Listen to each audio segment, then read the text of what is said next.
Hi there. My name is Susan Morley, and I make being a mom easier. I am bringing you a parenting tip in 7 minutes or less. Okay, I want to tell you about a client of mine who her son plays soccer. He's 10 years old, and he'd come in tracking dirt all over. But okay, that's kids. And he left his soccer cleats kind of in the middle of the walkway. And she said, "Go pick up your soccer cleats and put them away." And he looked at her and he said, I swear this is what she told me. He said, "I don't do that. That's your job." I had another client who they're putting their 6-year-old to bed, and they're reading him a story, and they said, "Okay, your turn. You read to us." That's great parenting, right? So um, he looked at them and said, "I don't read to you. You're the parent. You need to read to me." So what's going on here? We've got these parents who are absolutely doing the right thing. I think everyone can agree. Encourage your children to read to you, have them practice reading, tell your children, pick up your things and put them away. Like, this is awesome. Why all the pushback? Why are these kids acting like this? Well, I suspect, and I know these clients, so I do know what's going on. They're still there are 3 seasons of parenting, and they're still in the season of service. Now, I don't know if you know about the Enneagram personality type, but I am the helper type. So this is something I've struggled with in my life, in all areas of my life. I love to help, and I help, and then I help too much, and then I lose my mind because I'm stressed and I'm overworked.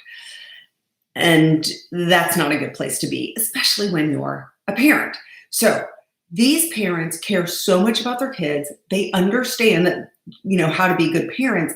But what's happened is they have allowed their children to dictate what happens in the house. And that's not helpful. And so they're going to have to shift from being this parents in the season of service, which is appropriate until your kid is about 18 months old, into the decade of discipline, which is usually around 3 years old to about 13, somewhere around in there. And so they need to make that shift.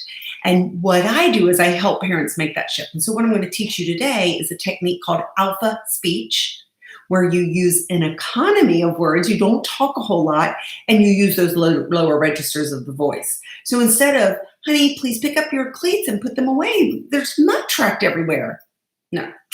So when you're leaving the car, you say, "Jimmy, when you get in, I want you to take your cleats off, leave them on the porch, or wherever you want to put them away." You need to tell them right there. You're using that alpha speech.